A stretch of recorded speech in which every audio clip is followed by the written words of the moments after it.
KPBS On Demand is supported by the Franchise Tax Board, providing information about the California Earned Income Tax Credit for qualifying Californians with lower incomes, including parents and former foster youth. An eligibility calculator and filing options available at ftb.ca.gov/getyourmoney.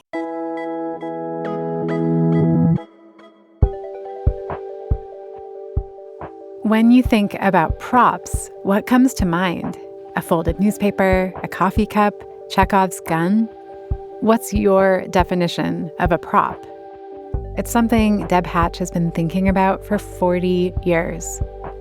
A prop is if you move to a new place, apartment, house, whatever, everything that you bring with you that you're not wearing is a prop. So your pets, your food that you eat, your weapons that you have, if you have a fire in your fireplace, those are all props. Props define us. Wherever you are right now, you're surrounded by them. As Deb explains this, she reaches for an old, faded coffee cup. I think, here's the thing. So everything in here is iconic, right? This old mug. People visually attach meaning to objects. And that's what I do for a living. Deb is the prop supervisor at San Diego's La Jolla Playhouse, the theater where many Broadway-bound plays get their start. She's worked on more than 100 shows here, scouring eBay, thrift stores, Facebook Marketplace, and even fake food manufacturers for the perfect objects to bring these plays to life. I remember buying prison toilets for Jersey boys. I found a prison supplier. Every so often on The Finest, we'll take you to work with creative San Diegans, people doing fascinating jobs that keep San Diego's cultural scene running, sometimes without us even noticing. For example, you go see a play, and on stage, an actor holds a pencil. Oh, well, where did the pencil come from? What year is it? Does it have an eraser? Is it a Ticonderoga No. 2? What do they do with it? Are they putting it on the desk? When they roll the desk up, do we have to flatten one side of it? Is it going to roll up? Does the desk have a drawer? This is about a pencil. As we wander through Deb's Prop Wonderland, the Playhouse's prop storage, she pointed out objects and furniture, both the everyday and extremely unexpected, from shows throughout her career. There's all those telephones from all the different eras. We've got, of course, our body parts section. Wait. Rummaging through that vast archive of scene-setting details gave us a new appreciation for the little things that surround us and define us, our own props.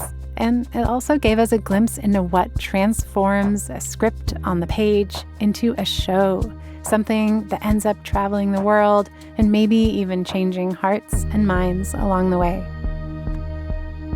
From KPBS Public Media, this is The Finest, a podcast about the people, art, and movements redefining culture in San Diego.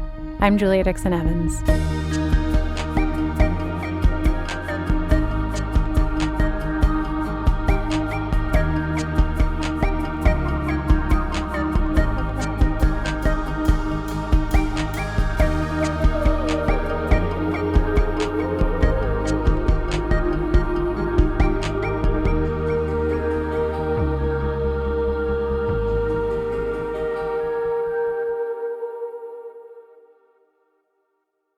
KPBS On Demand is supported by UC San Diego Park and Market in the heart of downtown San Diego, offering a flexible venue for meetings, conferences, and events of all sizes. Cityscape views, modern space, built-in AV, on-site staff, and no catering requirements. Details at parkandmarket.ucsd.edu.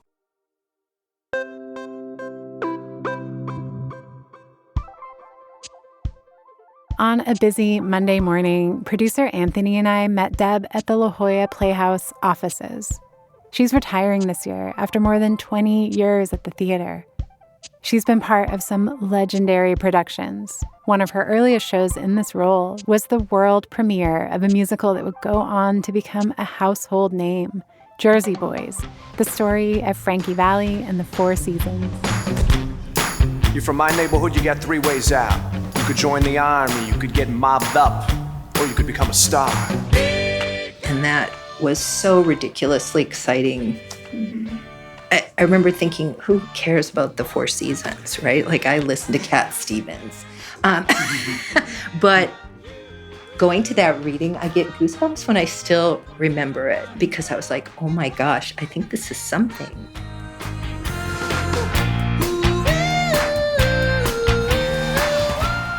La Jolla Playhouse primarily develops and produces new works of theater, plays and musicals that haven't had their first full production anywhere else.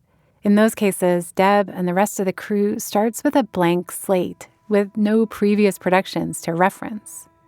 And Jersey Boys called for a mix of objects that were iconic, The musical instruments and the picks. precarious, We had these rolling car seats. and a little dangerous. There's a gun moment in that show. I don't know if you recall it. Many shows that get their start at La Jolla Playhouse have high hopes for big things after.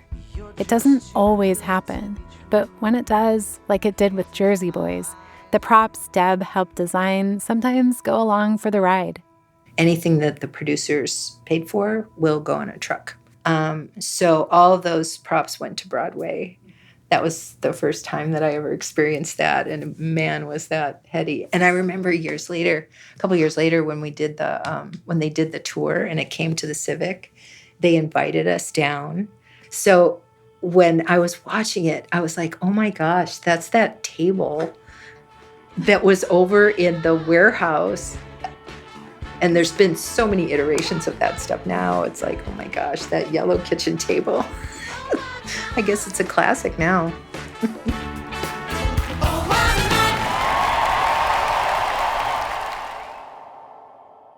Deb's own theater journey began on a stage much smaller than anything on Broadway. I'm from a small town in northern Minnesota, population 4,000. So I remember we had this, my father built homes, and he sold them to this family from California. And she was this very dramatic woman, and she took a role in the local theater production of Scheherazade. And I got to tag along, and that was it. I was like, oh my gosh, there's people moving stuff around. I want to do that. Somebody went and got that. I want to do that. So it hit me early. Started doing theater in college and didn't think I could make a living. And I made this vow, and I stick with this today. I made this vow when I moved to Minneapolis. I'm like, if I can't make a living doing theater, I'm going to give it up forever. And that was, 40 years ago? So One of her first gigs even had a connection to one of Minnesota's most famous residents.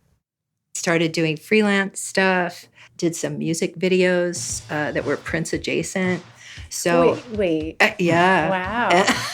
Prince adjacent. It was bands that he was producing. So Alexander O'Neill, the Jets.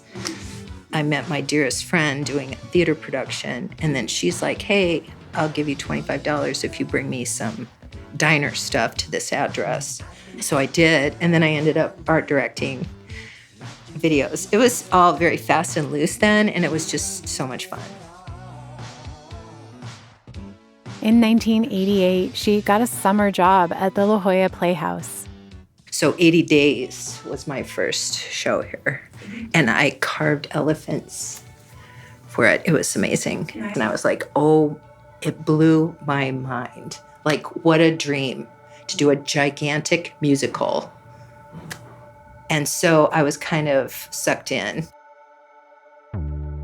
As a single mom, she lugged her young family around the country, working at different theaters before eventually landing back at La Jolla Playhouse full-time. Of the many shows she's worked on here, 23 of them went on to Broadway. But Deb's process begins the same way for any show. I read the script with my little highlighter, and you'll be reading through it, and you have to read like the stage directions or what they're saying. Let's sit down. Oh, There's chairs. Where are we? Oh, yeah, there's chairs. There's a log. There's something, a bench. I don't know. So that's what I'm looking for. And not just any chair will do. There's a lot of factors that go into a chair. So what time period it is, what style is it, how wealthy are they? Props inform the character almost as much as the costume does. anyway. So that's the beauty of props. I love the research. I'm crazy about it. I do deep dives. I go down all kinds I watch movies. Yeah, I love it. Every prop has to be accurate and add visual flair and personality to the show, but they also have to be practical. In live theater, there are no retakes. But sometimes the best laid plans can go awry. There was a bar on stage, and they had this actor. His character was very flamboyant, dressed as a soldier all the time, wore his sword all the time. And there was a scene in the pub where this woman comes in, my baby, my baby. She puts the baby on the bar. He comes in. He is swashbuckling around the stage. His sword catches the crocheted baby blanket. And so he dragged the baby prop around the stage for 10 minutes. We're like, oh my God, he doesn't realize he's dragging the baby. One of the most iconic recent shows Deb worked on required some creative problem solving. The Outsiders, which went on to win 4 Tony Awards, had a lot of dancing on top of cars. Mostly I remember getting those cars. I found the Ford Falcon on Facebook Marketplace. It was this guy out in La Mesa somewhere, and I said, hey, I want to buy your Ford Falcon. I think it was $2,000 or something. He goes, you know it doesn't have a motor. And I'm like, perfect. Because we have to take them out anyway. So we sent a flatbed truck over there. And then, of course, the games began because the whole thing had to be reinforced. Because I don't know if you've ever jumped on the hood of a car, but it doesn't go well. So all of that is reinforced with, tubing and steel and everything. So, yeah, that was fun. And that motorless car from La Mesa made its own journey to Broadway.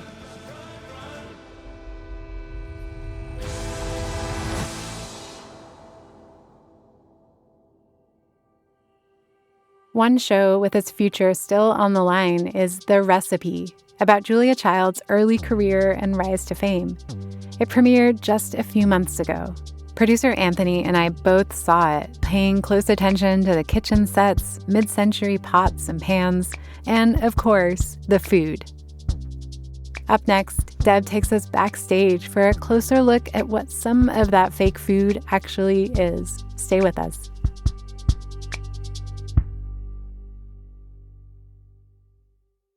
KPBS On Demand is supported by the San Diego County Toyota dealers, presenting a new 2025 RAV4 with on- and off-the-road versatility and available all-wheel drive with gas, hybrid, and plug-in options available. Visit your Toyota dealer for more. The San Diego County Toyota dealers. We make it easy.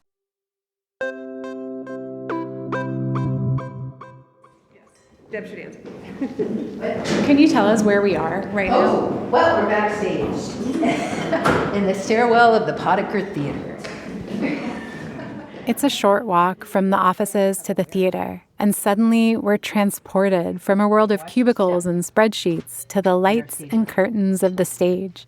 It's hard to not feel a spark of magic. So here we are, backstage right. The props are set up to be ready to go out on stage. You can see that these noodles are rubber bands. Look at these glasses. I was struck by the delicious-looking cocktails in this play. Oh, good. I wanted the noodles from where I was sitting. Did you? Delicious rubber bands. When you think of fake food, maybe it's shiny plastic fruit at an open house or a wooden pizza in a kid's play kitchen. But Deb says fake food technology has come a long way, and The Recipe had plenty of it. Bundles of chives, sprigs of thyme, a bowl full of garlic. Some of it was manufactured, but much of it is still handmade in-house, pure arts and crafts style. Like this shallot is made out of a wooden egg, and there's some jute on there. I think she probably used some fabric, maybe some Mod Podge to make these shallots. This is rice, which is actually just plastic filler for a beanbag chair. Wow. This butter is upholstery foam. That looks like butter. It does. And it's not greasy. Food, of course, is generally timeless, but the props still have to signal a specific era to the audience. You know, if you have a telephone in a show, you can pretty much tell what year it is, what decade it is, anyway. So I'm crazy. She points to a rotary phone on the recipe set. So you can tell we are not now. This is not now. Immediately.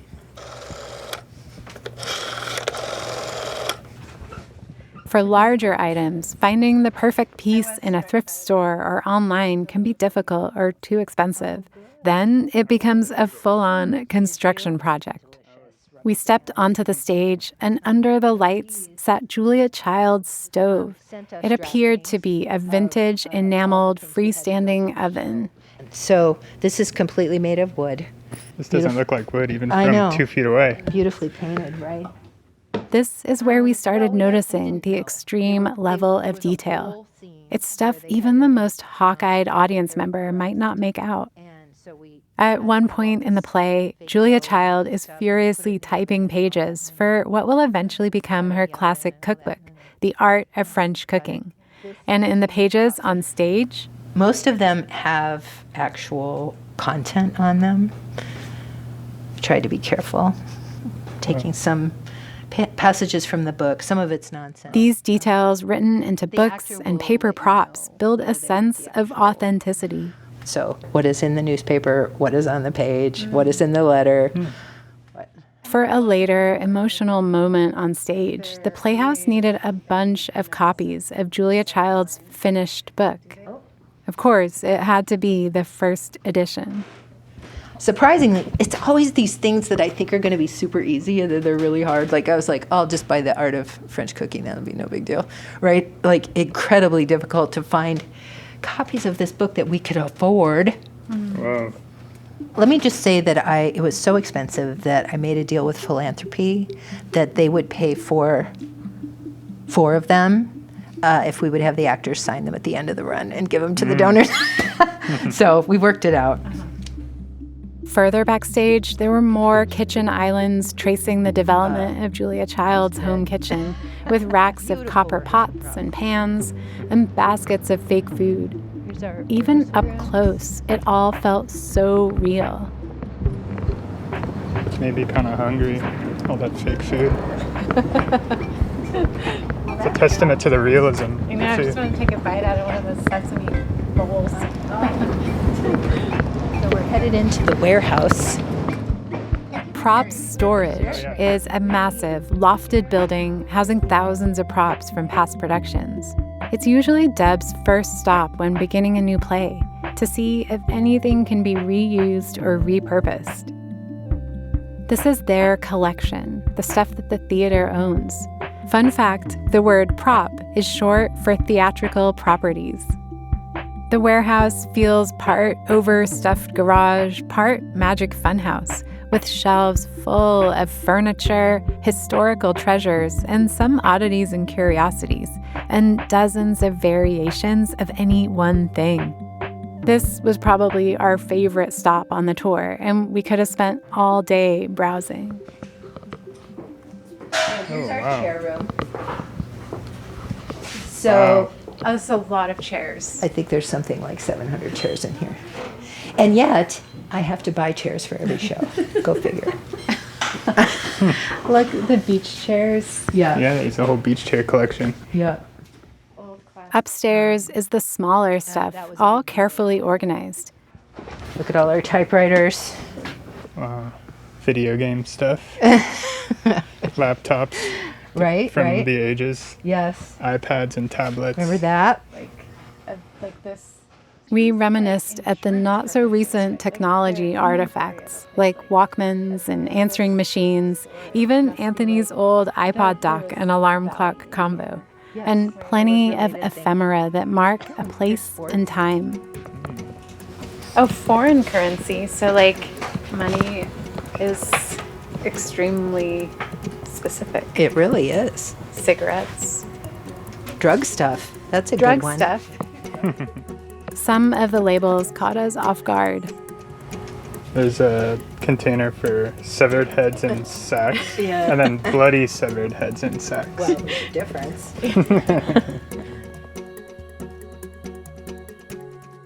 La Jolla Playhouse has about 100 full-time staff, and about a handful of them are dedicated to props. If you're listening and thinking this sounds like a pretty great job, Deb says it's a good time for it. I always encourage people to think about props.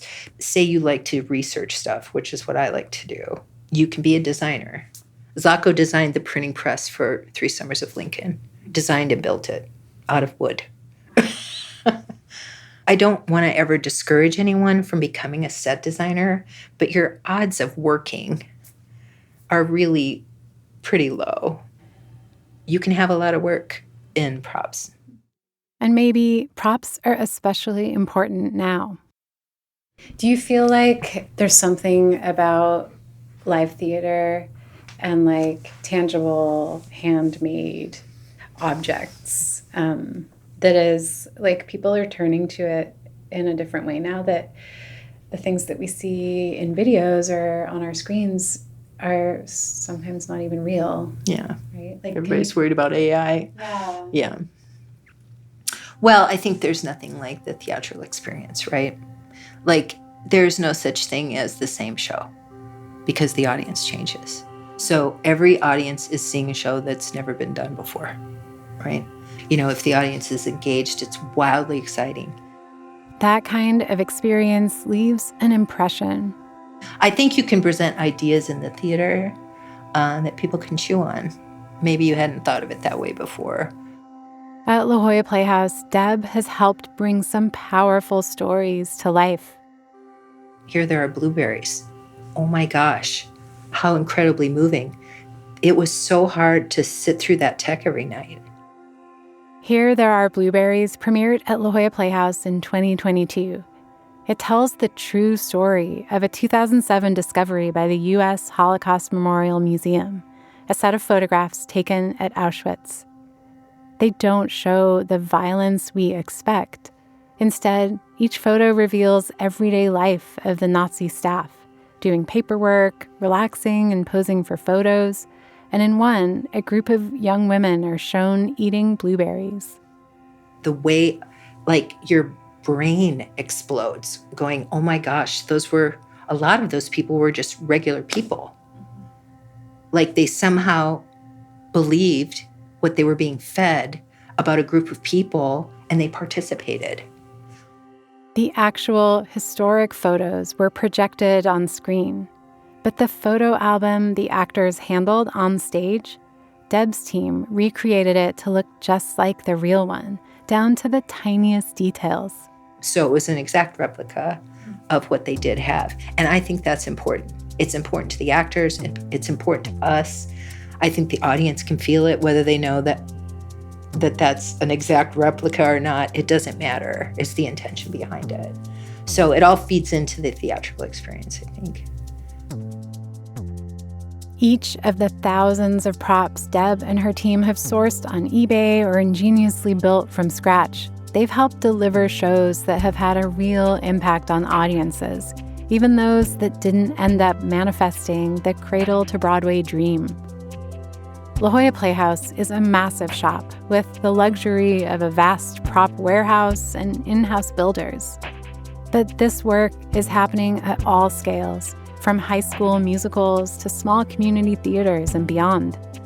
Live theater gets under the skin of those who experience it, and even in small ways, that can make a difference.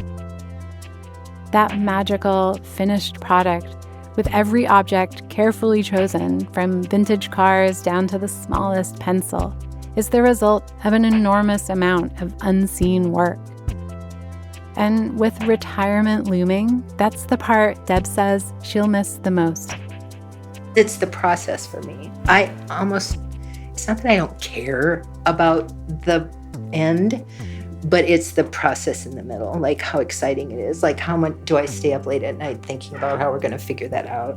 You know, is Zlatko involved? Is Ray excited? Are we all excited? Do I get to run up to costumes and talk to them about, we have to put this thing in your pocket. Is the pocket big enough? Yes, all that is very exciting.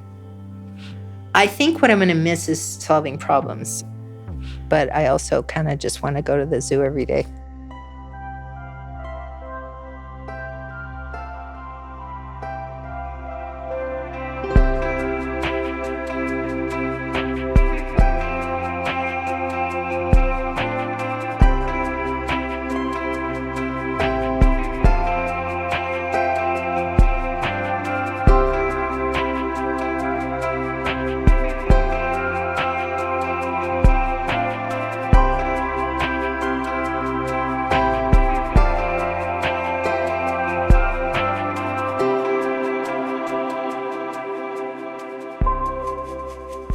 A special thanks to Deb Hatch and the La Jolla Playhouse for their help with this episode. And thank you so much for listening. If this episode resonated with you, please subscribe, leave a rating or comment. It makes a real difference and helps stories like these reach more people. The Finest is a production of KPBS Public Media in San Diego. I'm your host, Julia Dixon Evans. Our producer is Anthony Wallace, who also composed the score. Ben Redlosk is our engineer, and Chrissy Wynn is our editor. This episode was written and researched by Anthony and me.